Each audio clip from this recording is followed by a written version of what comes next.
Generating equivalent fraction. This is in our Go Math packet. And one of the first things they ask you to simply write two equivalent fractions. Equivalent fractions are basically, the fraction is 1/4. We've already explained this in class multiple times. So really, the denominator 4 means I have 4 fragments of a whole, and then there's one that is shaded.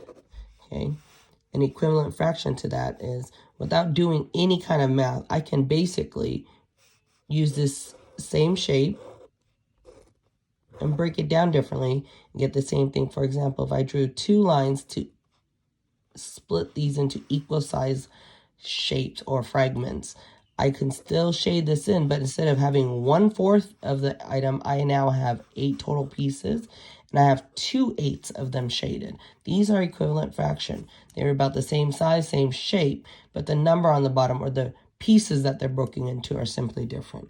There is a mathematical way to do it and a more efficient way of doing it. If they ask me for equivalent fraction for 1/4, the kids know 1/4 has to be equal to whatever this new number is, but that number cannot be 1/4. So I have taught them about the magic 1, which is a whole number, and you are going to pick any number you want. Simply, the only rule is the number, whatever the numerator is, the denominator has to be the same. So let's say I use 2's in my magic 1. So 1 times 2 will give me 2.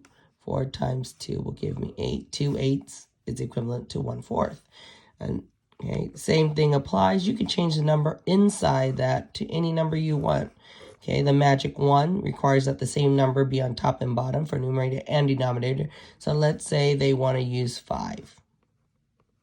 1 times 5, new numerator is going to be 5.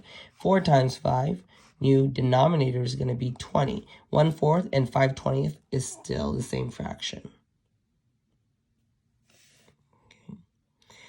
Okay.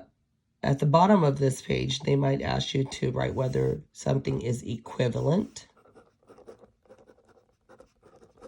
or equal sign with a slash through it. It's not equivalent.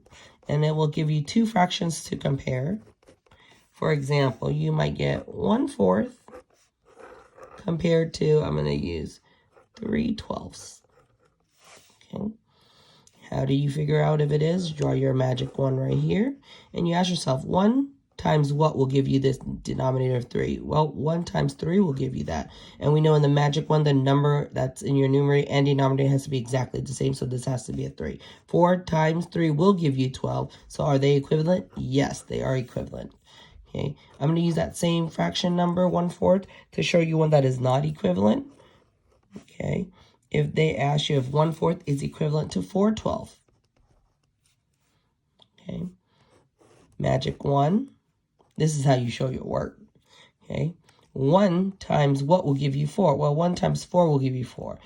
Magic 1 rule, right? Because it's a whole number. 4 on the bottom, 4 on the top. 4 on the top, 4 on the bottom. 4 times 4 will not give you 12. It gives you 16. So this is not equivalent. Oops, I'm sorry. That was not in the frame. Hopefully that made sense.